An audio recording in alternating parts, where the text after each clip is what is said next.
नमस्कार, स्वागत है आप सभी का छोटे शेयर ऊंची छलांग। हफ्ते दर हफ्ते हर हफ्ते आप लोगों के साथ जुड़ करके मिल करके इतना अच्छा लगता है और उसके बाद आप लोगों की टिप्पणियां पढ़ करके और ज़्यादा अच्छा लगता है। बहुत लोगों की उम्मीदों पर कोशिश कर रहे हैं, उम्मीदों पर खरे उतरने की, लेकिन फिर भी बहुत सारे शेयर रह जाते हैं। आज भी धुआंधार तरीके से कोशिश करेंगे बहुत सारे शेयरों पर बातचीत करने की, और बहुत सारे शेयरों में पिछले हफ्ते की तरह काफ़ी अच्छा एक्शन देखने को मिल रहा है। अब क्या करना चाहिए, कहाँ प्रॉफिट बुक करें और अगले हफ्ते के लिए, अगले महीनों के लिए कौन से शेयरों में खरीदारी करनी चाहिए, इन तमाम पहलुओं में बातचीत करते हैं। दोनों विशेष मेहमानों को स्क्रीन पर लेकर के आते हैं। हमारे साथ जुड़ चुके हैं रचित खंडेलवाल जी, हमारे साथ जुड़ चुकी हैं वीएलए अंबाला जी। आप दोनों विशेष मेहमानों का बहुत बहुत स्वागत आज की चर्चा पे जुड़ने के लिए। फ्राइडे का सेशन बड़ा ही मतलब असमंजस की स्थिति में छोड़ करके गया हम लोगों को, लेकिन ये उम्मीद दे गया कि अगला हफ्ता हमारे लिए काफ़ी अच्छा हो सकता है। कम से कम जीडीपी नंबर ऐसे आते हुए दिखाई दिए। इसके अलावा जो एक्शन देखने को मिला गवर्नमेंट की तरफ से एफआईएस को लेकर के, वो आज और भले ही शुक्रवार को नहीं देखने को मिला, लेकिन अगले हफ्ते के लिए उम्मीदें जरूर जगा गया है। रजी सर, क्या कुछ उम्मीदें आपकी? जरा संक्षिप्त टिप्पणी छोटे शेयर को लेकर के क्या रहेगी आपकी? सर, सबसे पहले आपको नमस्कार, अंबाला मैम को नमस्कार, बोनस परिवार के सभी सदस्यों को नमस्कार। टिप्पणियां सर बहुत अमेजिंग आती है। एक फ्राइडे के शो में टिप्पणी मिली, दिल को छू गई, और मैं समझता हूँ अगर वो टिप्पणी पूरी हो जाए तो कम से कम हम लोग को बड़ा आराम मिलेगा। क्या? सर, टिप्पणी थी ये कि रचित खंडेलवाल का डिस्क्लोजर बहुत ही बोरिंग है, इसको बंद कराने की सोचे सर प्लीज। अभी तक पहुंच जाए, हम भी बहुत परेशान हो गए इस डिस्क्लोजर को दे दे के। तो अगर आपको इतना बुरा लग रहा है तो सोचिए हम हर बार बोलते हैं हमको कितना बुरा लगता होगा। वैसे सर सब कुछ बढ़िया है और अच्छा लगता है शो करने में, तो मैं समझता हूँ आप चालू कर लेते हैं, क्योंकि फिर समय की मार हाँ, वो आखिरी में फंस जाएगा मामला, तो उसलिए पहले से ही थोड़ा सा स्पीड बढ़ा करके चलते हैं। अंबाला मैम, आपका फर्स्ट रिएक्शन, संक्षिप्त टिप्पणी। देखिए, छोटे शेयर ऊंची छलांग पिछली बार एक स्टेटमेंट दिया था कि दो धारी तलवार जैसा है, ठीक से हैंडल करो, बचते हुए यूज करो। एंड दिस टाइम ऑल्सो जो भी स्टॉक्स है जो स्पेसिफिकली 200, 250, 300 वाले शेयर है, हाई बीटा वाले काउंटर है, कि आराम से संभल के काम करेंगे तो कई स्टॉक्स में अच्छा मौका मिल सकता है। बाकी जो डेटा आया है आरबीआई की जो पॉलिसी में, देखिए रेट कट की एक्सपेक्टेशन वैसे भी नहीं, लेकिन जो उन्होंने दूसरे स्टेप्स लिए वो इस चीज की दो चीजों, हर चीज को देखने के दोनों एंगल्स होते हैं। एक आप ये देखिए कि सब कुछ ठीक है, वो एक्शन ले रहे हैं सपोर्ट करने के लिए कि हमारी इकोनॉमी में पैसा है किसी तरह से। फिर दूसरा एंगल ये भी है कि हाँ, ये भी प्रॉब्लम है कि पैसे की दिक्कत, क्रंच तो है, जिसकी वजह से अलग अलग टूल्स को यूज किया जा रहा है। तो दूर अब किसी भी तरह से देखो, रायता बिखरा है तो उसको कोई समेटने के हिसाब से देख रहा है, कोई सोच रहा है कि रायता खत्म हो गया। So it's like this. बाकी इतना सब ऑड्स के बाद भी, इतना सब प्रॉब्लमेटिक कंडीशंस के बाद भी धक्का मार मार के मार्केट को गिराना पड़ रहा है, जबरदस्ती गिर नहीं पा रही है, राइट। तो कहीं ना कहीं संभले हुए तो अभी है, तो बहुत अच्छा कोई बड़ा पॉजिटिव ट्रिगर की रिक्वायरमेंट है। जब वो आ जाएगा तो हम फिर से नए हाइस की तरफ जा सकते हैं। बाकी पूरे ग्लोबल फैक्टर्स, हमारी करंट कंट्री को लेकर फैक्टर सब थोड़े से नम ही है, अच्छे नहीं है, but still we are still consumer based market, तो इसलिए हम संभल जा रहे हैं। चलिए ठीक। और मुझे लगता है जीडीपी के नंबर्स भी उम्मीद से बेहतर रहे, तो वो भी अगले हफ्ते बाजार की थोड़ी सी तेज़ी में पॉजिटिव ट्रिगर के रूप में काम कर सकते हैं। अगर क्रूड थोड़ा नरम रहा तो अगले हफ्ते थोड़ी सी उम्मीद कर सकते हैं। चलिए शुरू करते हैं, और इस बार की शुरुआत रेलवे से करेंगे। रेलवे में फ्राइडे के सेशन में भी बहुत सवाल थे, उससे पहले भी बहुत सारे सवाल आ रहे हैं रेलवे को लेकर के, तो शुरुआत वहाँ से करते हैं। और ऋषि सर, आईआरएफसी से शुरू करना चाहेंगे। 100 रुपये से सस्ता शेयर अपना बना हुआ है लगातार। क्या करेंगे सर अभी आईआरएफसी को लेकर के? और मैम आप आरवीएनएल ले लीजिए, बताइए क्या करना चाहिए। पहले रचित सर। सर, आईआरएफसी अब देखिए 96 ऑड लेवल्स पे चल रहा है। अभी कोई यहाँ पे रिस्पाइट आएगा ये कहना थोड़ा सा मुश्किल लग रहा है। जिस तरीके से पोजीशनड है, किसी भी अप मूव में हो सकता है आपको ये एक बार 104, 108 लेवल तक दिख भी जाए। इसमें ट्रेंड चेंजिंग मूवमेंट आपको सिर्फ तभी आता हुआ दिखेगा जब ये 114 लेवल्स के ऊपर मेंटेन करना चालू करेगा। जब तक वो नहीं करता तब तक हायर लेवल्स पे थोड़ा सा सेल साइड पोजीशन ही बना के रखें। और सर एक चीज मैं और ऐड करना चाहूंगा, after looking at the GDP figures और आरबीआई ने जो कमेंट्री करी है, ये बताना थोड़ा सा जरूरी हो जाता है कि अब आने वाले हफ्ते में अगर निफ्टी ने 23,200 के नीचे मोमेंटम चालू रखा तो इस बार हम डीप डाउन पेन देख सकते हैं।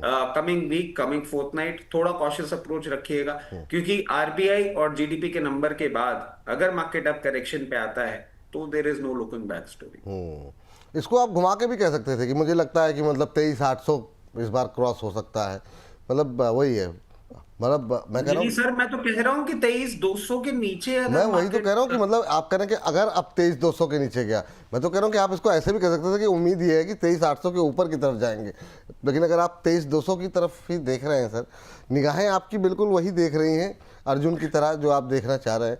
हम तो उम्मीद लगाए बैठे हैं कि अब तो आनी चाहिए रिकवरी। बाकी ठीक है, आपने बात आपकी सही है सर कि मतलब कि अब यहाँ से अगर दर्द बढ़ा तो फिर रोकना मुश्किल हो जाएगा। चलिए, तो ये बात है यहाँ पर, देखिए अपडेट यहाँ पर आ गई, ये बात हो गई IRFC को लेकर। मैम आरबीएनएल ना दोस्तों इस धीरे धीरे देखो चली है, सबको मालूम है, बट उसके और भी जो सारे सिस्टम वाले स्टॉक्स है वो चल रहे हैं धीरे धीरे, सही है, इसका भी थोड़ा समय और ले सकते हैं। मैं अगर समय को 3 मंथ्स का समय और मान के चलिए मैक्सिमम। रजत सर, आप जरा लेवल्स बता दीजिए अभी क्या करना चाहिए आरबीएनएल को लेकर के। सर देखिए, अभी रिस्पाइट इसमें भी नहीं दिख रहा है और आरबीएनएल जिस तरीके से पोजीशनड है 236 लेवल्स पे चल रहा है, थोड़ा सा डाउनसाइड मूव आपको और देखने को मिल सकता है। फ्राइडे के सेशन में भी हमने डिस्कस किया था कि हो सकता है आने वाले सेशन में आपको 212 218 के लेवल्स भी दिखा दे। इसमें clear case trend changing movement आपको तभी देखने को मिलेगा जब ये 276 ऑड लेवल्स के ऊपर मेंटेन करेगा।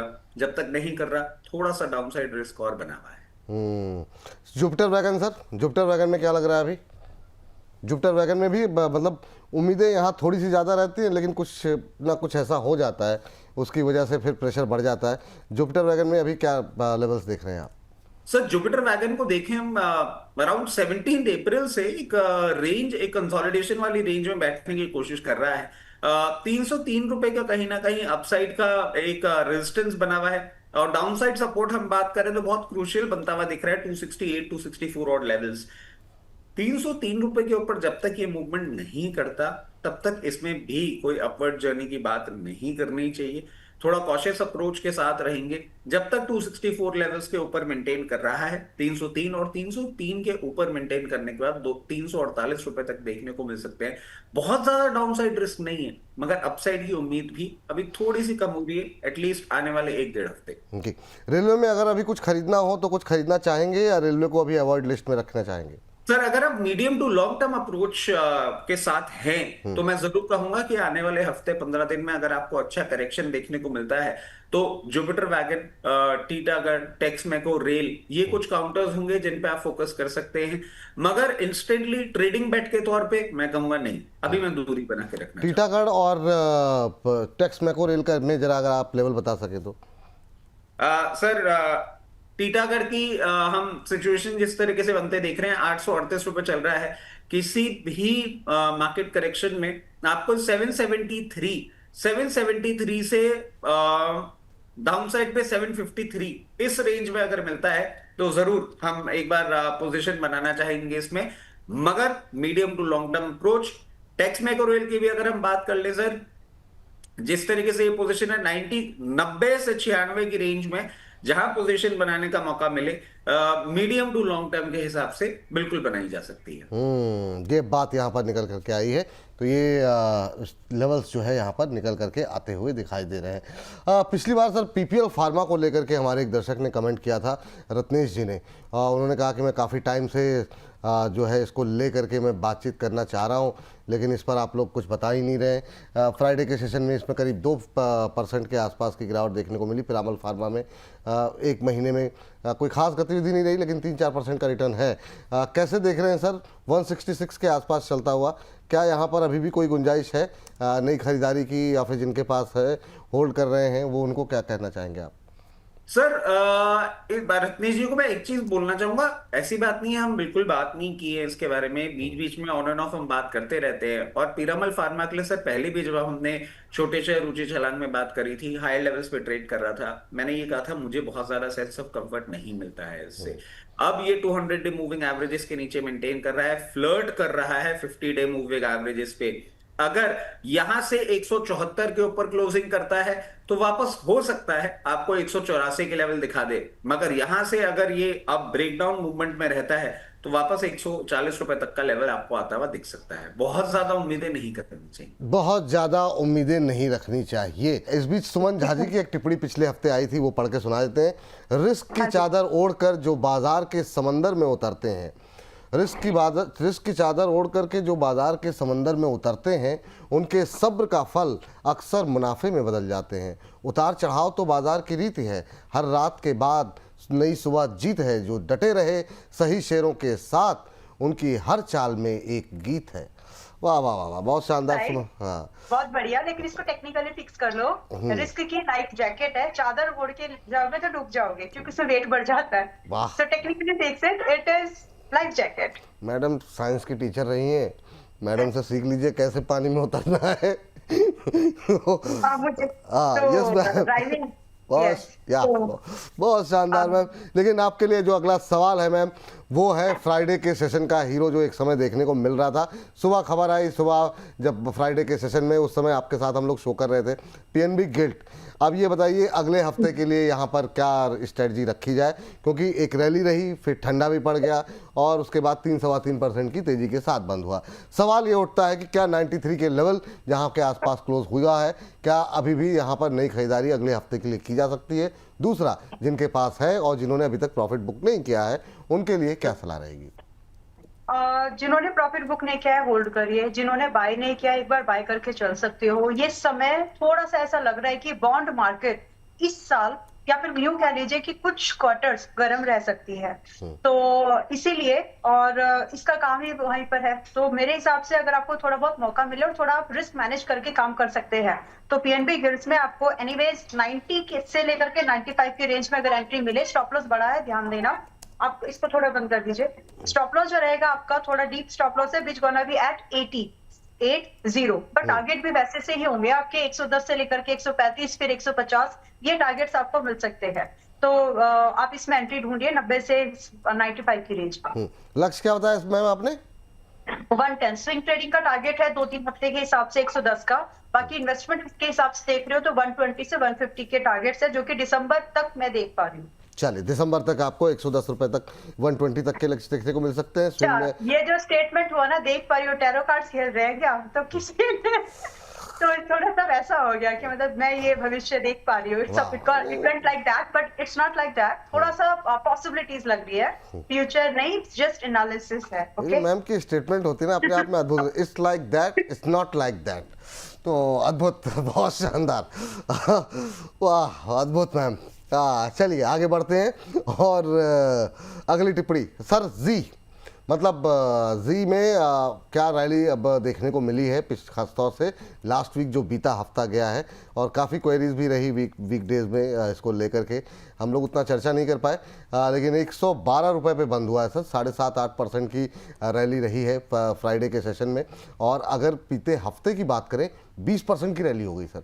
अब सवाल ये उठता है क्या 112 पे भी जी खरीद सकते हैं, और दूसरा ये कि जिनके पास है क्या वो प्रॉफिट बुक करें या होल्ड करें? सर मुझे बहुत क्लियरली ध्यान है 96 लेवल्स पे इसकी हमने बातें करी थी और मैंने कहा था भैया बहुत बार पिटाई हो चुकी है, 104 रुपए तक जाएगा फिर थक जाएगा, अभी दूरी बना के रख लें। और इस पर्टिकुलर बात के बाद फीफा का अनाउंसमेंट आ गया। फीफा सर मैं समझता हूं अगर इंटरनेशनल मार्केट्स में हम देखें, ग्लोबल प्रेजेंस के तौर पे देखें, तो India has one of the biggest crowd to watch FIFA, और ये ऑनलाइन और टीवी दोनों के लिए करेंगे। अच्छा स्पॉन्सरशिप इनको देखने को मिल सकता है। अभी सारी बातें मैं आपको क्यों कह रहा हूं, क्योंकि देखिए there is a fundamental change. जो हम देख रहे थे तब ये न्यूज नहीं थी, ये न्यूज डेवलप हो चुकी है, और आप देखें पिछले एक हफ्ते में ही इसमें अच्छी वॉल्यूम बेस्ड पार्टिसिपेशन आपको देखने को मिला। बट क्या ये ट्रेंड कंप्लीटली चेंज हो गया?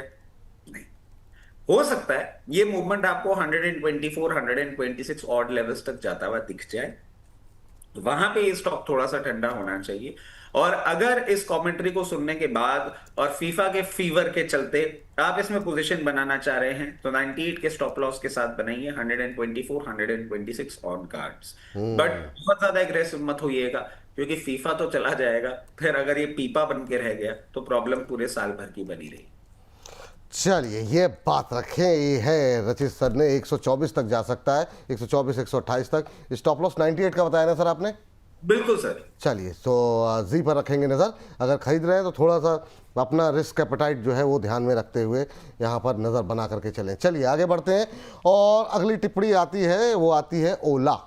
ओला में काफ़ी सारे डेवलपमेंट यहाँ पर आते हुए दिखाई दिए, खासतौर से यहाँ पर कंपनी ने जो है रकम जुटाई, QIP के ज़रिए जुटाई और उसके बाद काफ़ी अच्छा रिस्पांस भी देखने को मिला।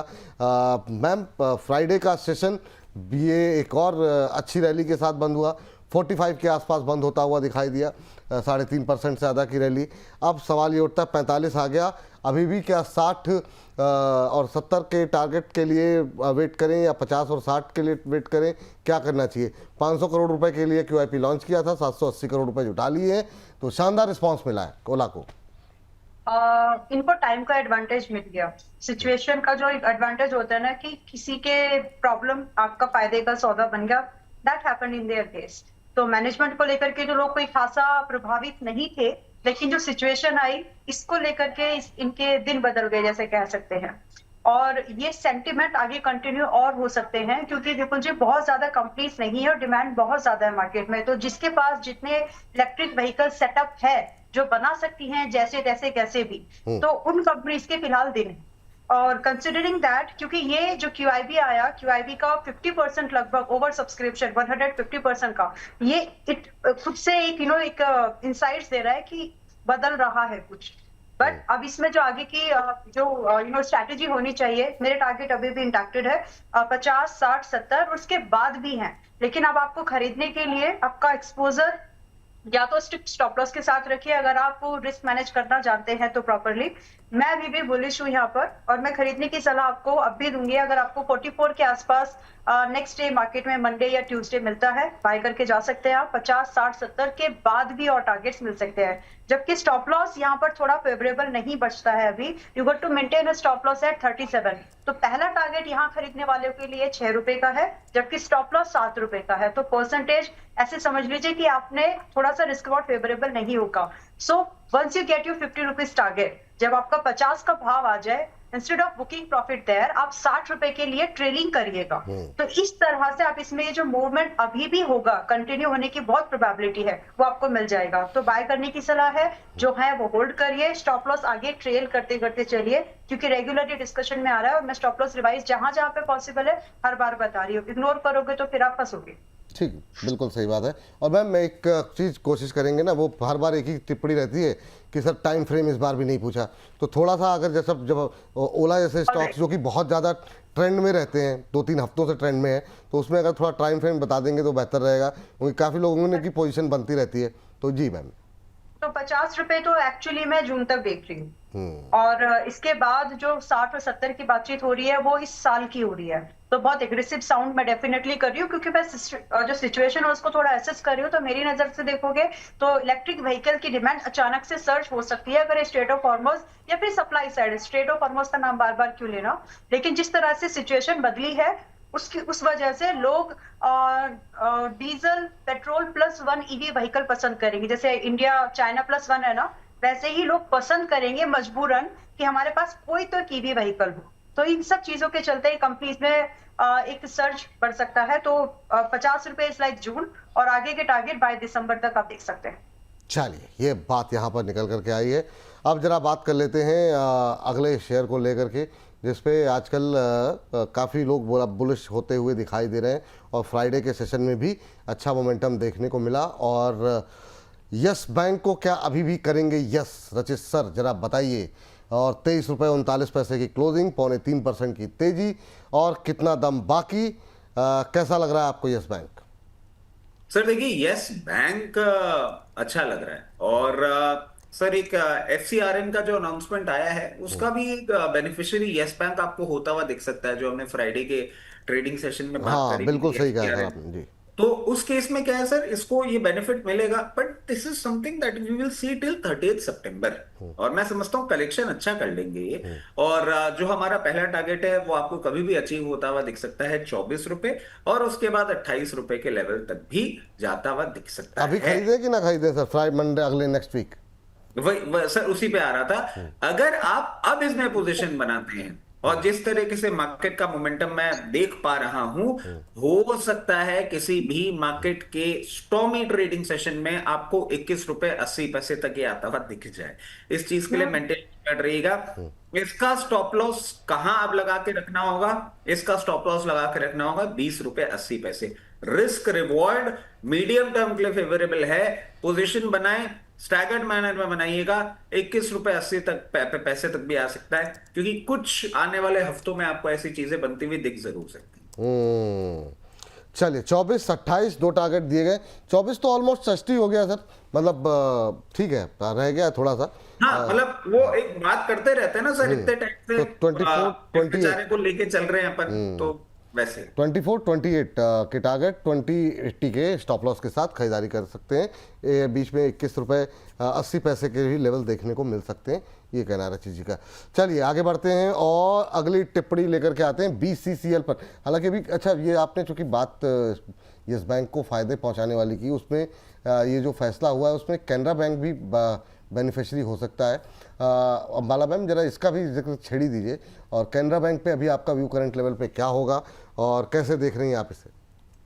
कैनरा बैंक में आई थिंक पिछली बार भी बाई के लिए बोला है, और उससे 3-4 रुपए चला है अभी, और अभी भी आप इसमें बाई का व्यू लेकर के जाइए, क्योंकि खोने के लिए कम है। मेरी अप्रोच में हमेशा मैं यही देखती हूँ कि हम जिस डिसीजन पर ले रहे हैं, डिसीजन सही या खराब हो सकता है।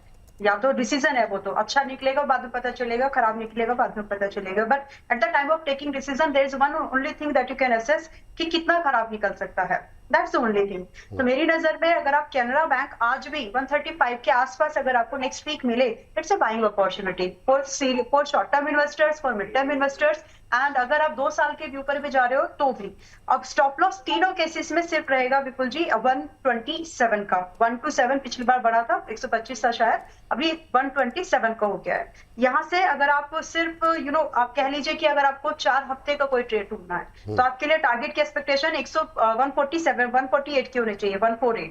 बट जब आप एक मिड टर्म इन्वेस्टमेंट की बात करें, सेम स्टॉप लॉस है तीनों केस में, 160 से लेकर के 185 के टारगेट की पॉसिबिलिटीज है कैनरा बैंक में करंट प्राइस स्ट्रक्चर पर। और इसकी एक हिस्ट्री है, प्राइस देखोगे खुद समझ में आएगा कि क्यों मैंने तीनों टाइम फ्रेम्स पर, यानी तीनों प्रोस्पेक्ट से आपको खरीदने की सलाह दी है। 200 दिन के मूविंग एवरेज के पास है, काफी समय बिता लिया, वो जिगजैग हो चुका है। इसके बाद अमूमन स्टॉक ऊपर जाता है छोटे से रिस्क पर, और वही पॉसिबिलिटीज यहाँ पर आपको दिख रही है। आई सजेस्ट कि आपको मिस नहीं करना चाहिए। Rest you can consult with your financial advisor. चलिए ठीक है मैम, इसके बाद जरा बातचीत कर लेते हैं JNK बैंक। अब बैंकों पे बात चल रही है, थोड़ा बढ़ा लेते हैं। एक महीने में 10% का रिटर्न रहा है। लास्ट वीक अगर हम देखें 3-4% चला है, 148 के आसपास लगातार हमारे इस कवरेज में रहा है, और अच्छा मोमेंटम देखने को मिल रहा है।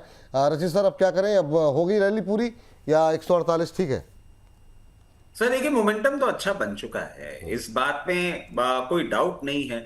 और जिस तरीके से अभी सिचुएशन बनती हुई दिख रही है, हो सकता है आने वाले फोर्टनाइट में एक बार थोड़ा सा डाउनसाइड मूव आपको आता हुआ देखने को मिले। 138 रुपए तक का मूवमेंट ये करता हुआ अब दिख सकता है एक अच्छे रनअप के बाद। तो जिनके पास पोजीशन है, मेंटली इस चीज के लिए प्रिपेयर्ड रहे। 138 तक कोई प्रॉब्लम वाली बात नहीं है। जिस तरीके से रैली चल रही है, एक रेंज खुलती हुई दिख रही है 138 टू 158। जब तक इस रेंज में चल रहा है कोई प्रॉब्लम नहीं है।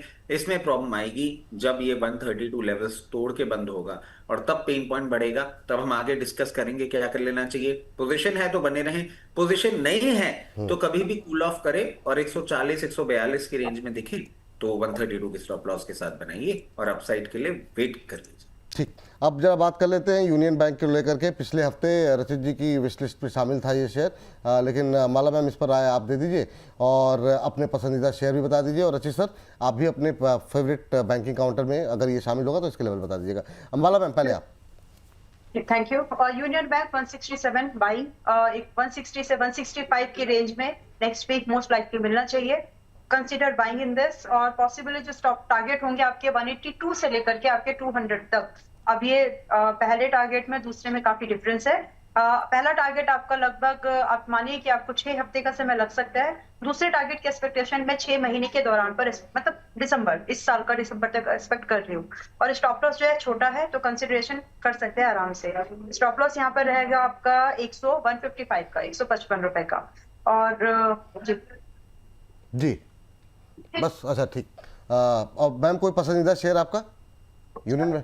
बैंक्स में ही हाँ, बैंक की बात कर रहे हैं जी मैम, अभी बैंक की बात। ऑलराइट, तो मैं आज की डेट में कोटक बैंक ठीक ठाक लग रहा है। अगर प्राइवेट सेक्टर से अगर एक बैंक पकड़ना हो तो कोटक बैंक के साथ में जाना चाहूंगी। हालांकि पीएनबी, सेंट्रल बैंक और स्टेट बैंक ऑफ इंडिया, ये तीनों ठीक लग रहे हैं, लेकिन उसमें से भी अगर छोटे बैंक, मतलब छोटे टिकट साइज में बैंक उठाने हो तो पीएनबी और सेंट्रल बैंक ज्यादा बेटर लग रहे हैं। तो कोटक बैंक अभी चल रहा है आपका प्राइवेट पॉकेट से 377 पर। मोस्ट लाइकली है कि अगले हफ्ते आपको 360 और 65 इस रेंज पर मिलेगा। अभी थोड़ा सा डिस्काउंट और बाकी है और वहां आप इसको ग्रैब करने की कोशिश करें, क्योंकि इसके बाद जो आपका स्टॉप लॉस है वो 350 का इनफ हो जाएगा और टारगेट की एक्सपेक्टेशन 390 ऑनवर्ड्स अप टू 430 की बिल्कुल आराम से मुझे बनते हुए नजर आ रही है और इसमें व्यू अप टू 3 क्वार्टर्स का लेकर के चलना चाहिए। चलिए ठीक है। रशीद सर, बैंकों में आपके पसंदीदा शेयर? सर देखिए, पसंदीदा मैं बता देता हूं, बट मैं बैंक्स के लिए एक बात कह देता हूं कि आने वाला पूरा एक फोर्टनाइट, मतलब 2 हफ्ते, बैंक्स क्लियरली बहुत एग्रेसिव बाइंग के लिए नहीं बने हुए हैं। बैंक्स में हायर लेवल्स पे अगर आप प्रॉफिट बुक करें तो पार्शियली प्रॉफिट जरूर बुक कर लीजिएगा, क्योंकि बैंक्स में कुछ ऐसा डेवलप होता हुआ दिखा है फ्राइडे के ट्रेडिंग सेशन में कि एक्सट्रीम पेन पॉइंट आपको देखने को मिल सकता है। पहले हम बात कर लेते हैं पीएनबी की। पीएनबी अच्छा लगता है, लोअर लेवल पर जब देखने को मिलेगा कभी भी 99, 102, तब इसे पोजीशन बनाने की सोचेंगे। अगर आपके पास पोजीशन बनी हुई है तो कभी भी आपको अभी एक फोर्टनाइट में 114 से 116 की रेंज पे देखे पार्शियल प्रॉफिट बुक करिएगा। मतलब मैं समझता हूं जितनी भी आपकी होल्डिंग है उसका 1/4 या हाफ आप एक बार दे सकते हैं, बट लोअर लेवल पे पोजीशन बनाएंगे। यूनियन बैंक ये भी सर कवरेज में रहा है, अच्छा लग रहा है, बट यूनियन बैंक भी कहीं ना कहीं ऐसा लग रहा है हायर लेवल पे ये भी हल्का सा थक सकता है।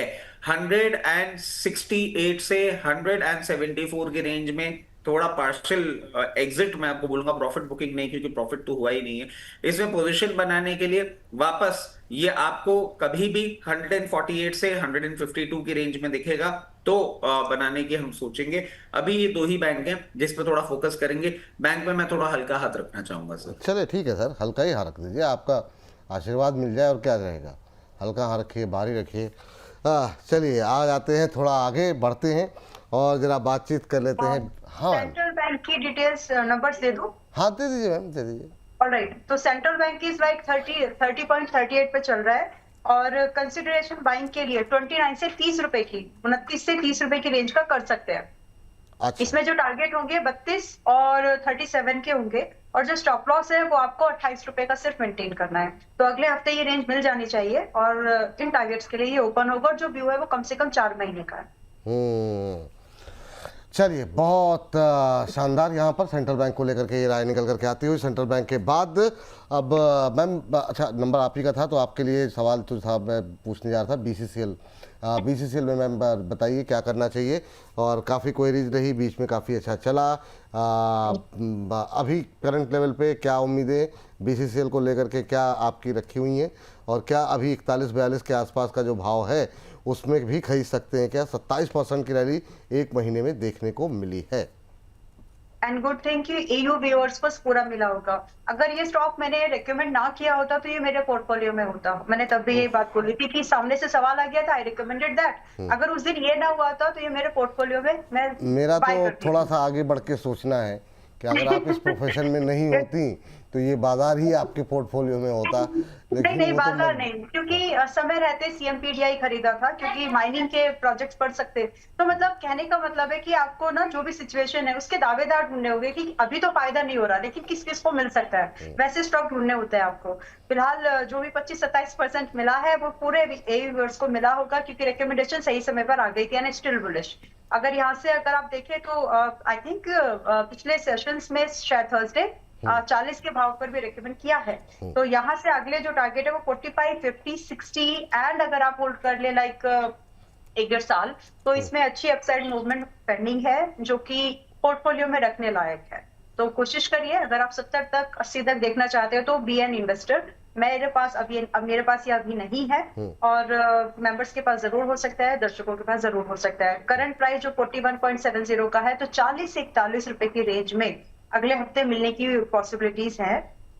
नहीं भी मिले तो आप 41 रुपए 50 पैसे तक भी खरीद सकते हैं वैसे इसको, क्योंकि स्टॉप लॉस जो जा रहा है इसमें आपका स्टॉप लॉस बनेगा यहाँ पर स्ट्रेट 39 रुपीज का। और यहाँ से जो टारगेट है, रिस्क रिवॉर्ड फर्स्ट टारगेट पर अगेन फेवरेबल नहीं होगा, क्योंकि लेट होता जा रहा है जितने आप बाद में खरीद रहे हो। तो जैसे ही 45 आ जाए, वहां पर आप ट्रेलिंग यूज करें और 50 और 60 वाले टारगेट्स के लिए वेट करिएगा। तो rather booking profit at first target जो आप बाय करेंगे, आप ट्रेलिंग के लिए उसको यूज करना, इसमें अपसाइड मूवमेंट और पॉसिबल है। अगले हफ्ते में बाइंग भी लेके जाइए। चलिए ठीक है मैम, ये बात है। यहाँ पर फिजिक्स वाला पे अब आ जाते हैं। फिजिक्स वाला पिछले हफ्ते कुछ एक लगातार खबरों में भी रहा और अच्छा चलता हुआ दिखाई दिया ये शेयर, और काफ़ी लोग जो परेशान थे चलेगा नहीं चला। हालांकि अगर हम नेट देखें बीते एक महीने में तो कोई खास रिकवरी नहीं रही, लेकिन सर वो एक दिन की रैली ने काफ़ी हद तक लोगों को कॉन्फिडेंस बढ़ाया। वो जब ये 91 रुपये से चल करके सीधे इसने जो हाई लगाया था वो करीब 106 रुपये के आसपास, 107 रुपये के आसपास का था। अभी क्या करना चाहिए सर? ये वापस वही अब 100 के आसपास आता हुआ दिखाई दे रहा है। भरोसा जताएं 102 103 के आसपास। सर डेवलपमेंट ही ऐसा है, भरोसा तो जताना ही चाहिए। मतलब आप ये देखें कि they have always been known for providing quality education at a reasonable price. Offline थोड़ा सा एक्सपेंसिव हो रहा था, उसके लिए फाइनेंस के ऑफर्स बहुत रीजनेबल तरीके से मिलते हुए आपको दिखेंगे। गेम चेंजर बनेगा सर ये। और मैं समझता हूं कि हम पहले भी बात कर चुके हैं, लोअर लेवल पे जहां भी आपको ये दिखता है, बहुत जल्दी अभी कुछ नहीं होने वाला, लोअर लेवल पे दिखता है जो हम मार्केट में अब उम्मीदें लगा के बैठ गए हैं, उनके तहत अगर आपको ये 84 से 94 की रेंज में दिखे, मीडियम टर्म के लिए पोजीशन बनाएं। इसका सबसे पहला टारगेट जो हम देख पा रहे हैं, जैसे ही मार्केट एक ब्रीदर देगा 120 रुपए, और मीडियम टर्म अगर आप होल्ड करते हैं तो 144 रुपीज तक आपको जाता है, वो बहुत कंफर्टेबली देखने को मिलेगा। पेशेंट ट्रेडर जो मीडियम टर्म रह सके उनके लिए ये हो। टारगेट क्या होता है? 144? जी सर, 144। चलिए ठीक है सर, लेकिन ये अभी खरीदना नहीं है, है ना? ये इसको देखना है अभी लेवल पे खरीदना 84 से 94 के बीच में, है ना? ये बात आपने कही। मैं एक चीज बता देता हूं सर, मैं इतना कॉशियसली क्यों अभी चल रहा हूं सर, ये जो आने वाले 15 दिन है ना, ये रेन के अपडेट पे मार्केट आपको अब एक मोमेंटम जाता हुआ दिखेगा। और रेन का अपडेट जो है वो बहुत ज्यादा फेवरेबल नहीं है, कुछ ना कुछ रीअलाइनमेंट मार्केट में होता हुआ आपको दिख सकता है आने वाले दिन। चलिए ये बात यहाँ पर निकल गई। बड़ा मैम, हाँ, रेन को लेकर के जो बातचीत की है, आई थिंक जिस तरह से हमने पिछली बार फसलों को लेकर के काफी नुकसान देखा था, हाँ, और चाहे वो पंजाब साइड, नॉर्थ साइड में या फिर सेंट्रल पार्ट ऑफ इंडिया में, इस बार भी इस तरह की कुछ सिचुएशंस देखने को मिल सकते हैं, जिसकी वजह से फूड इन्फ्लेशन कुड बी गले की हड्डी दिस टाइम ऑल्सो। तो थोड़ा सा कॉशियस जरूर रहिए। और कंज्यूमर सेक्टर में जो आपके कंज्यूमर इंडस्ट्री के जो स्टॉक्स है, उनको नजर बना करके रखने की कोशिश करिएगा, चाहे वो डाबर हो, आईटीसी हो, मारिको वगैरह जो भी है, तो उनको थोड़ा बारीकी से देखो। आज नहीं तो अगले हफ्ते, अगले नहीं तो अगले हफ्ते उन स्टॉक्स में फिर से आप लोगों को मूवमेंट होते हुए दिखेगा, क्योंकि मुझे तो लग रहा है कि क्लाइमेट इफेक्ट इस बार भी, हेवी रेनफॉल, बादल फटना वगैरह वो सब, एंड फ्लड सिचुएशन इस बार भी बन सकती है, क्योंकि अभी वो बात की बात है, but this is what I am as of now जो मुझे लग रहा है। नहीं ठीक है। नहीं अच्छा, कोई मुझे लगा आप कोई स्टॉक्स पे भी बोलना चाह रही हैं कुछ, कोई शेयर पे लेकर के। नहीं मैं कह रहा हूँ कभी कोई अभी शेयर मतलब क्योंकि 3 स्टॉक्स हैं जो आपको इस महीने एज एन इन्वेस्टर जो आपको रडार पे रखने चाहिए, जिसमें कि आईटीसी, डाबर, मैरिको, ये कुछ ऐसे स्टॉक्स हैं, कंज्यूमर सेक्टर के स्टॉक होंगे, क्योंकि फूड इन्फ्लेशन बढ़ने की बहुत ज्यादा चांसेस हैं। और एक बार ये कंपनीज अपने प्रोडक्ट के प्राइस बढ़ा देती हैं, तो प्रोडक्ट क्वांटिटी कम हो जाती है, एक साइड प्राइस भी बढ़ जाता है, लेकिन वापस से अगर सब चीजें सुधरती है तो प्राइस वापस नहीं आता। तो इंडीड कंपनीज के पास मार्जिन को बढ़ाने का मौका मिल जाता है फ्यूचर पॉइंट ऑफ व्यू से भी। वो चीज हम लोग यहाँ पर अभी एक्सपीरियंस करेंगे, हो सकता है ग्रेजुअली वो चीज सामने आए। तो ये 2-3 स्टॉक्स है कंज्यूमर सेक्टर के, जो आपको अपने रडार पर एडिशन के तौर पर इन्वेस्ट पोर्टफोलियो के लिए देख लेने चाहिए। अभी अगले हफ्ते, 2-3 हफ्ते के अंदर इनमें बाइंग अपॉर्चुनिटीज आपको मिलेगी। चलिए सर जरा आप बताइए आपकी राय क्या होगी आईटीसी होटल्स और लेमन ट्री को लेकर के? काफ़ी क्वेरीज हैं, तो अभी क्या करना चाहिए? कुछ लोगों ने 168 पे लिया है आईटीसी होटल्स, जो कि अशोक जी की ने पिछली बार टिप्पणी की थी, और भी बहुत सारे सवाल थे। तो अभी इस सेक्टर को लेकर क्या उम्मीदें? गर्मी की छुट्टियां हो रही हैं, अवॉइड रखेंगे, खरीदेंगे, क्या करेंगे आप? सर वो म्यूट, आवाज़ नहीं आ रही। अच्छा सर, पहले आईटीसी होटल की बात कर लेते। देखिए मेरे को लेमन ट्री की भी हमने बात करी थी, मैंने आपको तब भी ये बात कही थी, आईटीसी होटल में भी सर अभी कोई चमत्कार नहीं होता। और सर मैं एक चीज ऐड कर देता हूँ, ये जो मैं आपको रेंज की बात कर रहा हूँ, फूड इन्फ्लेशन तो बनेगा ही बनेगा। मेरे को आने वाले 2 से 3 क्वार्टर रूरल डिमांड डेड होती हुई दिख रही है, ट्राई नहीं, डेड होती हुई दिख रही है। और अगर वो डेड हो जाती है सर, तो रूरल डिमांड रिलेटेड जितने भी स्टॉक्स होंगे ना, they will be going for a very big toss, और वही कुछ चीजें हैं जो बनती हुई दिख रही हैं। अब आईटीसी होटल की हम बात कर लें, मुझे इसमें कोई परफॉर्मेंस नहीं दिख रहा है। मैक्सिमम अपसाइड मैं 170 172 तक देख पा रहा हूं, और लोअर लेवल पे 136 लेवल्स पे एक सपोर्ट आता हुआ दिख रहा है। अभी यहाँ पे क्या आपको मीडियम टर्म के लिए भी इन्वेस्टमेंट करना चाहिए? मैं कहूंगा नहीं। अगर आप लॉन्ग टर्म के इन्वेस्टर है, तो लोअर लेवल पे आपको कहीं भी 116 से 128 की रेंज में दिखे तो पोजीशन बनाइएगा, अदरवाइज अभी दूरी बना के रखिए। मुझे इस इंडस्ट्री में भी प्रॉब्लम बढ़ती हुई दिख रही है, और इसके पीछे मैं एक कारण आपको और दे देता हूं सर। सबसे ज्यादा prominent and the only airline company of the country, Friday के मॉर्निंग को हमको अनाउंसमेंट देखने को मिला था कि उन्होंने अपने साउथ एशिया ट्रैवल्स जो थे वो कम कर दिए हैं। हाँ। अगर हम उनकी इंटरनल्स को थोड़ा समझने की कोशिश करें, वो डोमेस्टिक ट्रैवल भी कम कर रहे हैं। इस साल ट्रैवलिंग थोड़ी सी आपको कम होती हुई दिखेगी। Regarding reason, many factors coming in play. Lemon tree बिल्कुल स्टे अवे है।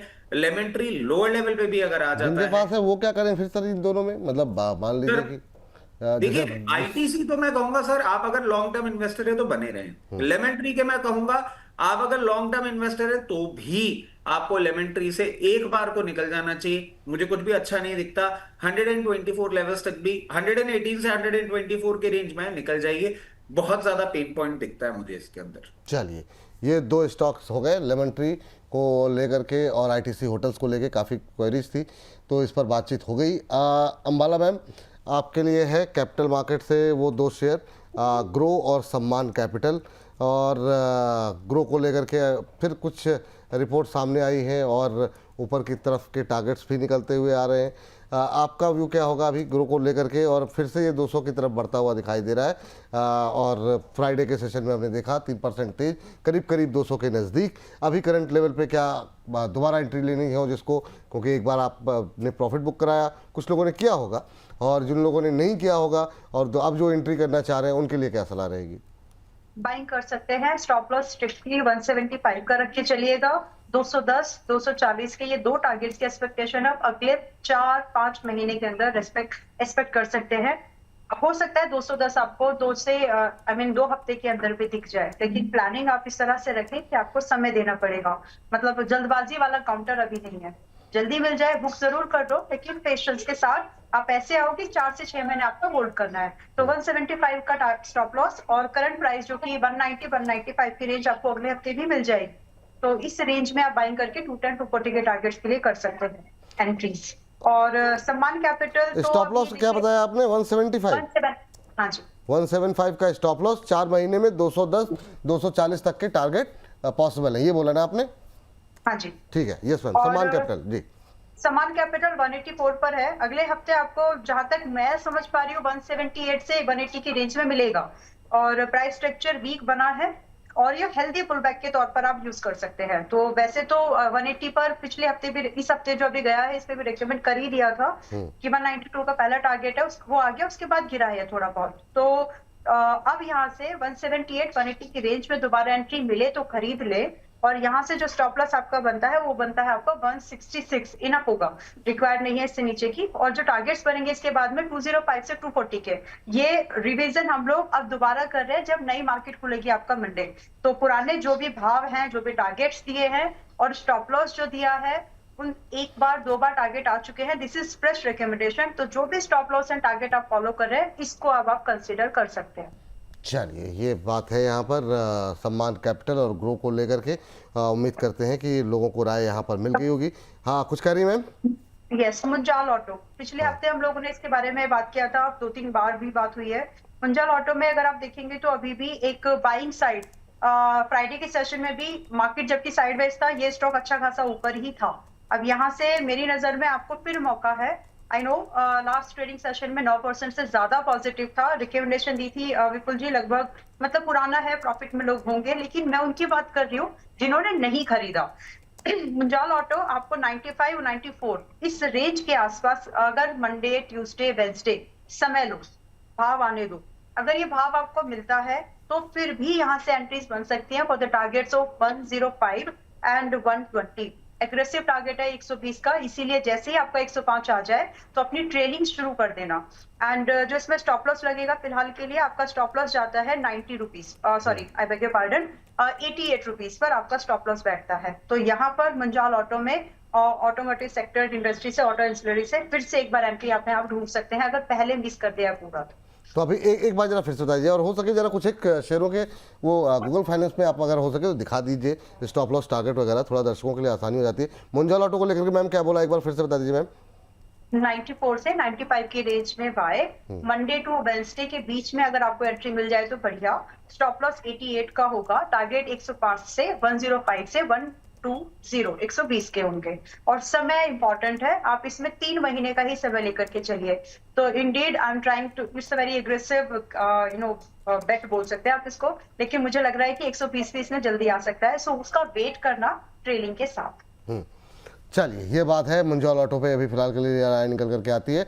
120 तक जो है फाइनल टारगेट जो है यहाँ पर निकल करके आते हुए दिखाई दे रहे हैं। सर मेटल पे जो है सेल एनएमडीसी दो पे आपकी राय एक साथ जानना चाहेंगे, जरा बताइए क्या करना चाहिए इस समय सेल और एनएमडीसी को लेकर के। सेल काफ़ी बुरी तरह टूटा है, अब क्या करना चाहिए, कर कुछ अभी निकल जाए, बने रहे, 190 के आसपास है। सर मेटल सुपर साइकिल पे है, मेटल रहेगा अभी, और जिन भी लोगों के कमेंट्स थे कि अरे मिस तो नहीं हो गया, और लोअर लेवल पे हम बात कर रहे थे, आपको देखने को मिलेगा। मैं समझता हूँ यही वो टाइम है जब आपको इसमें पोजीशन बना लेनी चाहिए। कहीं भी आपको आने वाले दिनों में, पहले स्टील अथॉरिटी की बात कर रहे हैं, आने वाले दिनों में आपको 182 से 186 की रेंज में दिखे स्टील अथॉरिटी में पोजीशन बना लीजिएगा। क्लोजिंग बेस स्टॉप लॉस 176 का होगा। जैसे ही बाउंस बैक मूव करेगा, सबसे पहले वापस आपको 198 और इस बार 198 लेवल्स को क्रॉस करने के बाद 212 एंड 224 लेवल्स तक जाता हुआ दिखेगा। एनएमडीसी सर कहां से कहां चला गया, थोड़ा सा थक रहा है, आ जाने दीजिए नीचे। मैं समझता हूं आने वाले फोर्थ नाइट में आपको हो सकता है ये किसी भी दिन जब मार्केट अच्छा होगा 88 89 लेवल्स पे अगर दिखता है और आपसे पोजीशन रह गई है तो पोजीशन बना लीजिए। स्टॉप लॉस आपके लिए जरूरी है 84 का, 84 के नीचे इसमें थोड़ा सा पेन पॉइंट बढ़ता हुआ दिख सकता है। जब तक उसके ऊपर मेंटेन कर रहा है, अब ये तैयारी कर रहा है ट्रिपल डिजिट में जाने की। बहुत बार मैं बोल चुका हूं जाता नहीं है, बट इस बार थोड़ी सी इज्जत रख ले। और वैसे अगर मीडियम टू लॉन्ग टर्म देखेंगे तो मैं इसको सर ट्रिपल डिजिट में भी हायर लेवल्स पे देखता हूं। तो अभी आप बने रहें, हो सकता है इस बार ब्रेकआउट कंटिन्यू रहा तो 104 और 110 के लेवल आपको दिखा सकता है। चलिए, ये बात है। अच्छा मैम, आप 2 काउंटर ले लीजिए, एक तो अशोक लेलैंड और दूसरा जो है एक हमारे दर्शक है वो लगातार टिप्पणी कर रहे थे टाटा मोटर्स को लेके। हालांकि ये हमारे शो का हिस्सा बनने के मतलब प्राइस रेंज से बाहर है, लेकिन ले लीजिए इसको। कमर्शियल व्हीकल को लेकर के जानना चाह रहे हैं, क्या करना चाहिए अभी, जरा बताइए क्या व्यू रहेगा आपका। पहले एक बार अशोक पर बात कर लेते हैं, मेरी स्क्रीन बना दिया है। तो 140 से 145 के रेंज में मैं तो इसमें बाइंग सजेस्ट करूंगी, और मैं अपने मेंबर्स को भी इसमें बाइंग के व्यू के लिए, अब ये मेरे रडार पर है। हम यहाँ पर एक स्टॉप लॉस मेंटेन करने वाले हैं 130 का, और अगर थोड़ा और सस्ता मिल गया बाय चांस, मान लो किसी रीजन से गैप डाउन खुल गया 135 तक भी, तो भी हम बाय ही करने का व्यू लेकर के जाएंगे। But ideal range is like 140 145, जो कि करंट रेंज के पास ही है। तो आप इसमें एक स्टॉप लॉस 130 का मेंटेन करके, पॉसिबली जो टारगेट अपसाइड के होंगे स्टार्ट होंगे 160 रुपए से लेकर के 185 के, और जो नजरिया होगा 3 क्वार्टर्स का है। तो मिड टर्म इन्वेस्टमेंट के लिए अशोक ले अभी सही सलामत, मतलब ठीक ठाक प्राइस पॉइंट पर है, तो कंसीडर किया जा सकता है इन्वेस्टर पर्सपेक्टिव से। बाकी अगर आप ट्रेड के लिए काउंटर ढूंढ रहे हैं तो ये आपको उदास करेगा। दूसरा, आपने टाटा मोटर्स पैसेंजर व्हीकल ही बोला है ना? जी जी बिल्कुल, commercial vehicle, sorry commercial vehicle. Okay,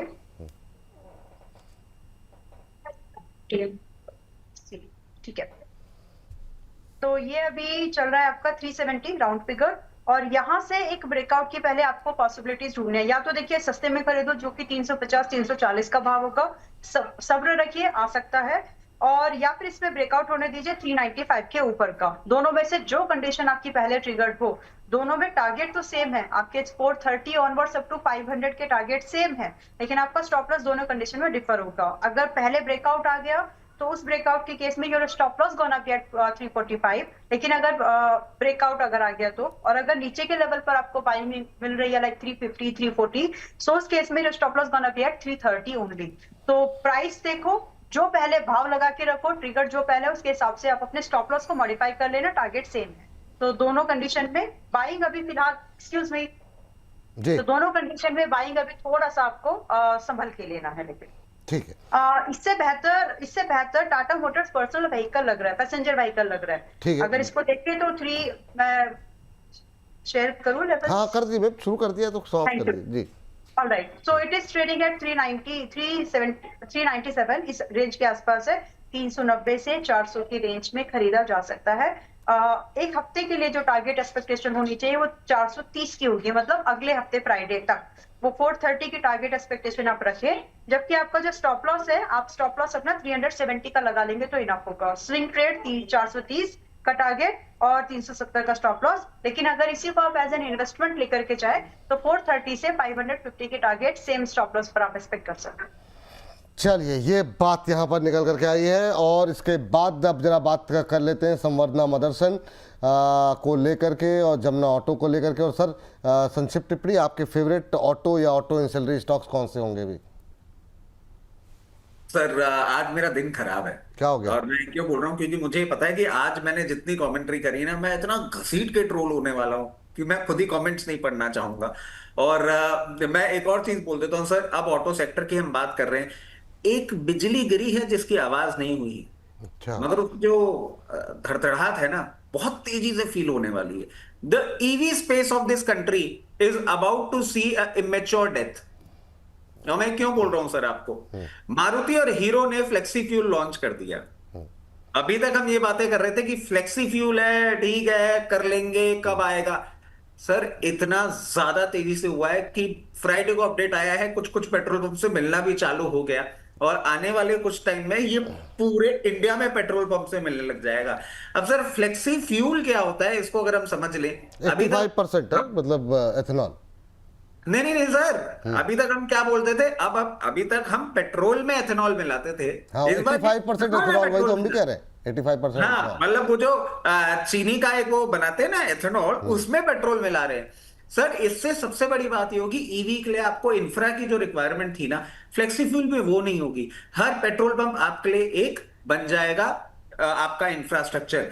और अगर ये चीज होती है तो ये एथर एनर्जी, टाटा मोटर पैसेंजर व्हीकल, जितने भी हम ईवी क्रूड महंगा ईवी, और दुनिया बदल जाएगी, सब खत्म हो गया सर। ये फ्लेक्सी फ्यूल आने वाला है, और ये इतना स्पीड से आने वाला है कि अब हो गई है बहुत बड़ी प्रॉब्लम। तैयारी कर लीजिए, अपने जितने भी एथर एनर्जी और ये सब ले रखे हैं ना बिजली वाले, सब झटका दे जाएंगे, आपको पता नहीं लगेगा। तो अब ये इसके लिए भी तैयारी कर लीजिएगा। मैं बोल रहा हूं, मुझे पता है सर मैं ट्रोल होने वाला हूं, मैं कुछ नहीं कर सकता, बट पहले ही बताना सबसे अच्छा रहता है। बाद में जब इनमें प्रॉब्लम आती है ना, तो बोलते हैं कि पहले क्यों नहीं बताया था। तो अब ये नया डेवलपमेंट है, तैयारी कर लीजिएगा। हीरो मोटो को और मारुति को डेफिनेटली बिगनर एडवांटेज मिलने वाला है, बाकी सब ईवी वाले थरथराने वाले हैं, समझ जाइएगा। संवर्धना मदरसन सर नहीं चल रहा है, कॉल दी थी पिछली बार, उन्हीं लेवल्स पे मेंटेन कर रहा है। मेरे को लग रहा है कि कहीं ना कहीं जो एक ब्रेकआउट हम एक्सपेक्ट कर रहे थे, वो अब इसमें नहीं आ रहा है। अगर आपके पास पोजीशन है, वेट कर लीजिए, जैसे ही ये 146 के ऊपर ब्रेकआउट देगा तो मोमेंटम देगा। अगर आपने मेरे कहने पे ही पोजीशन ली थी तो this can be another SCI. और मैं क्यों बोल रहा हूं एससीआई, क्योंकि अगर ये 140 रुपए के नीचे मेंटेन करने लग गया तो हो सकता है आपको आने वाले दिनों में 128 रुपए के लेवल दिखा दे। अभी इसमें कहीं ना कहीं प्रॉब्लम आ रही है, हाई लेवल पे सेलिंग प्रेशर है। ठीक, Jamuna auto ma'am sir. Sir Jamuna auto आप देखें, इसमें कुछ प्रॉब्लम नहीं है, ये आराम से बैठा है। और इसमें मैं एक चीज आपको बोल देता हूं कि अगर आपके पास पेशेंस नहीं है तो कहीं भी 128 से 132 रुपए की रेट में ले निकल जाइएगा। अगर आप मध्यम अवधि के लिए रह सकते हैं तो फिर आप इसमें अपनी पोजीशन बनाए रखें। और अगर आप फ्रेश पोजीशन ढूंढ रहे हैं किसी भी मार्केट करेक्शन में, वापस 112 से 116 के रेट पे आए तो पोजीशन बनाइएगा, बट सिर्फ मध्यम अवधि। और इसके लिए मध्यम अवधि 3 से 4 क्या बोलते हैं सर, वो तिमाही, उसके लिए रखिएगा। ये फ्राइडे के लिए बोला गया था, संडे को तो बोल ही सकते हैं क्वार्टर। कि बोल सर सैटरडे है आज, अच्छा हाँ आज तो सर ठीक है और सैटरडे तो सर फिर शाम को तो मतलब अभी 2 बजे आप बैठा रहे हैं, फिर सैटरडे शाम भी होगी चलिए तो ठीक ये वाह वाह वाह बहुत शानदार सर, ये जो आपकी दूरदृष्टि है अद्भुत। मैम HFCL पे जरा नज़र डालिए और साथ ही साथ इसके तेजस पे भी नज़र डालिए, हालांकि वो रेंज से बाहर है लेकिन फिर भी क्योंकि काफ़ी क्वेरीज रही है और इस हफ्ते काफ़ी ट्रेंड में भी रहा है, तो ये दोनों पे ही फटाफट मैम अब स्पीड थोड़ी सी और तेज करनी पड़ेगी जी। HFCL में प्रॉफिट बुक करने का मौका था, ट्रेडिंग 195 पर सजेस्ट किए, नहीं किया है तो फिर से आपको अगर मंडे मौका मिल जाए निकलने की कोशिश करिए, प्राइस ओवरबॉट है, खरीदना अभी नहीं है। मैं दोबारा खरीदारी का विचार या तो 210 के ऊपर जब फ्रेश ब्रेकआउट हो और उसमें 240 और 270 के टारगेट होंगे, या फिर हमको 160 170 की रेंज पर मिले, कुछ तो बेहतर मिले, तब हम लोग इसमें दोबारा एंट्री कर सकते हैं। अभी तो मैं आपको बिल्कुल बोलूंगी प्रॉफिट बुक कर लो, अच्छी चाल चली है ना, इससे ज्यादा और क्या चाहिए आपको, जान थोड़ी लोगे उसकी। तो प्लीज बुक योर प्रॉफिट, दोबारा एंट्रीज मिल जाएंगे। और जिनको लग रहा है कि फोमो हो रहा है, आप बिल्कुल फोमो में मत आइए, यही प्राइस का स्ट्रक्चर है, थोड़ा संभलेगा, रुकेगा, और अगर मजबूती उसमें फंडामेंटल स्ट्रक्चर की वजह से है तो चलेगा दोबारा। तो पेशेंस रखिए, फिलहाल एंट्री नहीं है, या तो 210 के ऊपर या 160 170 के आसपास दोबारा रिव्यू कर लेंगे। फिलहाल के लिए बुक योर प्रॉफिट। ठीक दूसरा और कौन? तेजस तेजस चल रहा है, देखो अभी चल रहा है तो आप भी चलो उसके साथ में। हालांकि जब आप नंबर्स वगैरह कुछ भी ढूंढने जाएंगे आपको कुछ वैसा नहीं लगेगा जिसकी वजह से आपको लगे कि तेजस चल रहा है, but yes something is cooking in telecom industry, कुछ तो चल रहा है जो अभी शायद हमको न्यूज के जरिए तो बाहर नहीं आ रहा है, प्राइस रिएक्ट करना शुरू कर चुका है। तो with that view Tejas network अगले हफ्ते अगर आपको 530-40 मिल जाए, क्लोजिंग प्राइस फ्राइडे का 576 का था, मेरी रिकमेंडेशन में लगातार रहा है, बहुत ही लोअर प्राइस से रहा है, लगभग 40 से 60% जो भी दिख रहा है वो बाय गॉड्स ग्रेस आप लोगों को रेगुलरली देखते हो तो मिला ही होगा। अब यहाँ से 540-530 की रेंज में फिर से एंट्री ढूंढिएगा, स्टॉप लॉस आप उस समय रख लें अपना 480 का, थोड़ा सा बड़ा है but possible target gonna start ranging from 650 से लेकर के 800 के टारगेट्स अब भी बन सकते हैं। तो थोड़ा सस्ते में बार्गेन करने की कोशिश करो कि सस्ता मिले, एंट्री ढूंढिए। चलिए ये बात है। अब जरा फटाफट जो है सर वोडाफोन पे बात नहीं हो पाई और वोडाफोन अब हमारे बहुत सारे इंपॉर्टेंट शेयर बाकी रह गए। 15 का लेवल क्रॉस हो गया सर, क्या करना चाहिए? 15-25 का हाई लगाए फ्राइडे के सेशन में, अभी भी खरीद सकते हैं क्या वोडाफोन, और नहीं खरीद सकते हैं तो क्या करें? नहीं, खरीदना नहीं है सर। 15 रुपए 60 पैसे पे अगर आपने लोअर लेवल पे ले रखा है, थोड़ा सा प्रॉफिट बुक करना होगा। जैसे 14-20 के ऊपर का लेवल दिया था आपको, वैसे मैं बोलूंगा 15-60 के ऊपर सस्टेन करेगा, तब देखेंगे क्या करना है। अभी 15-60 पे पार्शियल प्रॉफिट बुक कर लेना चाहिए। जिनके पास पोजीशन है 13 रुपए 40 पैसे का स्टॉप लॉस है, उसको बांध के रखिए। स्टेबल मूवमेंट आ चुका है, थोड़े से हिचकोले खाने वाला है, तैयार रहिएगा। 13.40 को अभी तोड़ता हुआ नहीं दिखता, अगर तोड़ दिया तो कुछ ना कुछ अनाउंसमेंट की उम्मीद कर लीजिएगा और दूरी भी बना लीजिएगा।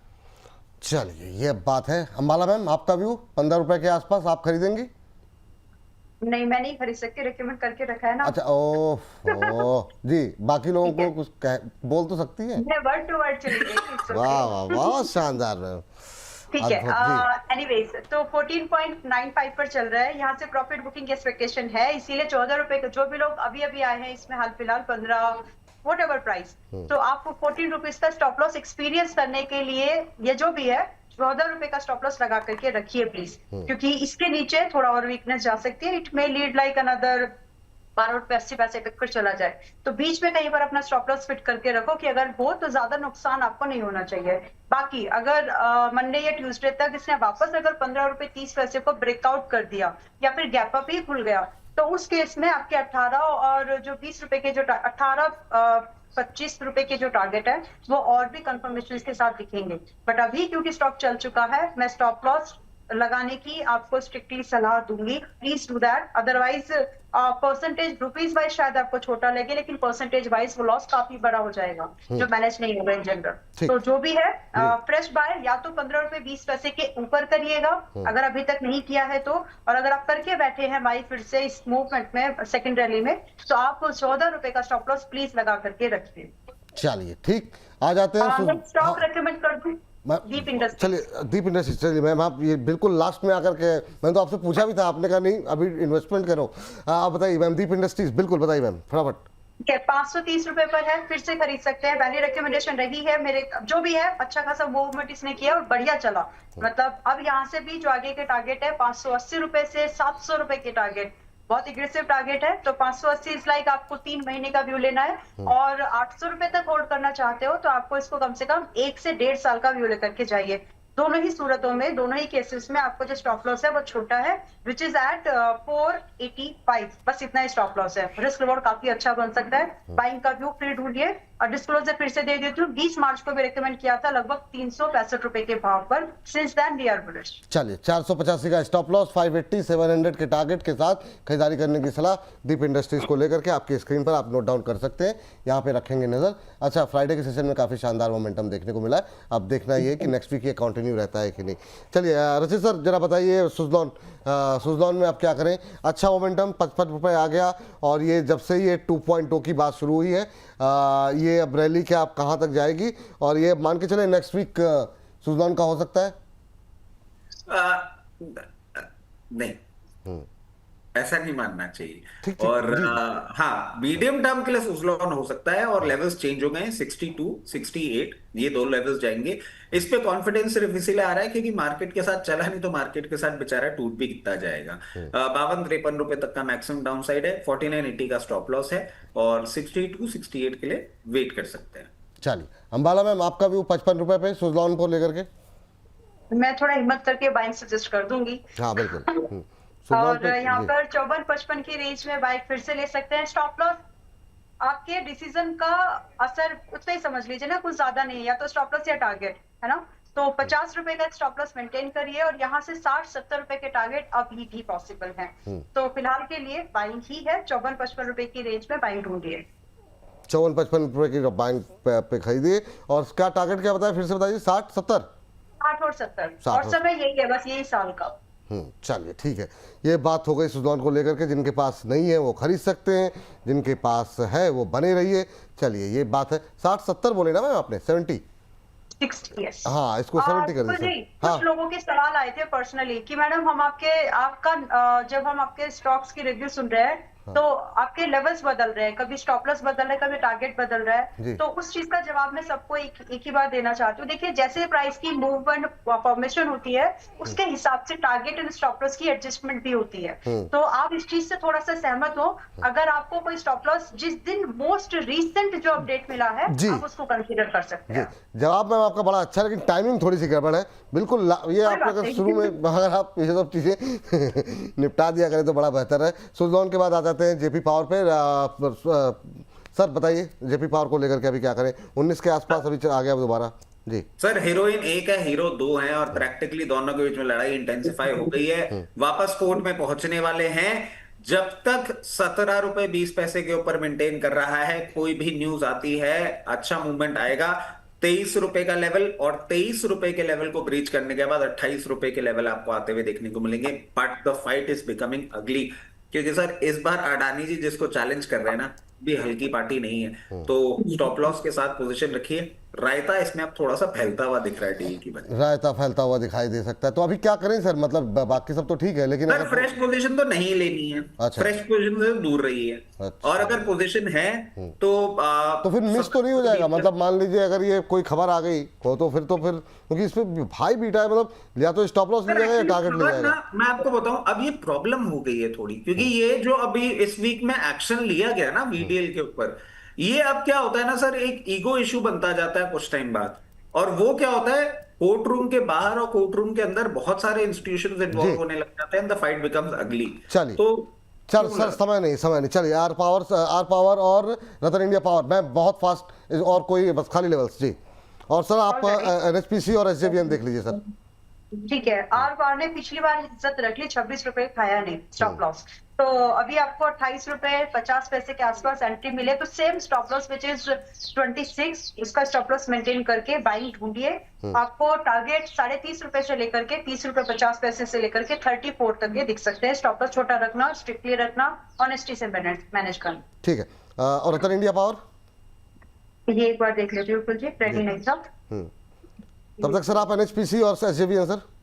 ठीक है, रतन इंडिया 9.74 पर है। सिर्फ टेक्निकल स्ट्रक्चर के बेस पर एंट्री है जी। ये, और यहाँ पर आप 9 रुपए 50 पैसे के आसपास एंट्री ढूंढिएगा।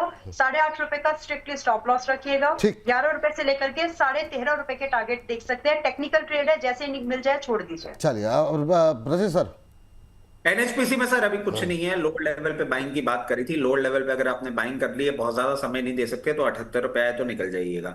अगर मीडियम टर्म इन्वेस्टर हैं तो बने रहें। जब तक आपको ये 68 रुपए के ऊपर बंद होता हुआ दिख रहा है, 85 रुपए के लेवल दिखा सकता है। एसडीविन में भी कुछ नहीं हो रहा है। यहाँ फ्रेश बाइंग की मैं बिल्कुल बात नहीं करूंगा। हायर लेवल्स पे अगर आप इसमें एज ए ट्रेडिंग बेट लिए थे, 82 रुपए में बेच के निकल जाइएगा। लोअर लेवल पे मार्केट का अभी जो करेक्शन हम देख रहे हैं, वो जब आता हुआ दिखता है 68 रुपए के आसपास आता है, और मीडियम टर्म के लिए रख सकते हैं तो खरीद लीजिए। चलिए, तो अब आज के कार्यक्रम को समाप्त करने का वक्त आ गया है। आप लोगों के डिस्क्लोजर लेने का वक्त आ गया है। आप लोगों से यही रिक्वेस्ट रहेगी, जितना ज़्यादा हो सके लिंक को शेयर करें और लगातार बोनस के साथ बने रहें। अंबाला मैम, पहले आप डिस्क्लोजर दिए, और सर एक चीज़ रहेगी, मॉस्टिफ के लेवल्स दे दीजिएगा डिस्क्लोजर के साथ। अंबाला मैम, पहले आप डिस्क्लोजर। जी, थैंक यू विपुल जी। और इस शो में जितने भी स्टॉक्स पर डिस्कशन किया है, ज्यादातर स्टॉक्स ऐसे रहे हैं जो नाउ एंड देयर डिस्कशन में आते हैं। तो हाई प्रोबेबिलिटी है कि दर्शकों के पास, हमारे मेंबर्स या स्मॉल केस पोर्टफोलियो में कहीं ना कहीं ये स्टॉक्स हो। मेरे पर्सनल पोर्टफोलियो में रिकमेंडेड लिस्ट में से कोई भी स्टॉक नहीं था। I have no conflict of interest. Trading and investment subject to market risk है, उसको मैनेज करते हुए काम करिए। पास्ट परफॉर्मेंस फ्यूचर में किसी भी एंगल से रेप्लिकेट नहीं होती, और प्रॉफिट की गारंटी एनआईएसएम सर्टिफिकेट या लाइसेंस नहीं देता है। इस चीज को समझते हुए काम करें। डिसीजन कोई भी ले आप आपके फाइनेंशियल एडवाइजर से पूछ के। Thank you. Thank you. Rajish sir. 228 का लेवल तोड़ेगा, 272 तक जाएगा। बहुत जल्दी गैप फिलिंग मूवमेंट आएगा। स्टॉप लॉस एक ही बांध के रखना है, 196। जब भी लोअर लेवल पे दिखे 196 के ऊपर, आप 228 और 274 के लिए खरीद सकते हैं। Disclosure sir. जितने भी स्टॉक्स आपके चैनल पे डिस्कस किए, उसमें मेरी पर्सनल पोजीशन, मेरी फैमिली पोजीशन, क्लाइंट पोजीशन हो सकती है। जितने भी स्टॉक्स आपके चैनल पे डिस्कस किए, वो कंपनीज, उनके प्रमोटर, ग्रुप कंपनीज हमारे क्लाइंट हो सकते हैं। इन्वेस्टमेंट इन इक्विटी मार्केट है subject to market risk. Please consult your financial adviser before making any investment और taking any trade in any of the script that we have discussed on your channel. As always sir, fun doing show. जल्दी मिलते हैं। बहुत अच्छा लगा, बहुत सारे share हम लोग कर पाए, बहुत सारे शेयर नहीं कवरेज कर पाए, इसके लिए क्षमा चाहेंगे। बहुत बहुत थैंक यू आप लोगों का आज की इस चर्चा में जुड़ने के लिए। बाकी सोमवार से शुक्रवार सुबह 10 बजे और दोपहर 1 बजे जुड़िए हमारे साथ। कल दोपहर में 2 बजे हमारे साथ मौजूद होंगे श्रीकांत चौहान जी, उनसे समझेंगे जीडीपी के नंबर्स को लेकर के क्या कुछ किया जाए, अगले हफ्ते क्यों वो कह रहे हैं रिकवरी आनी चाहिए। कल जुड़िए 2 बजे। फिलहाल के लिए नमस्कार।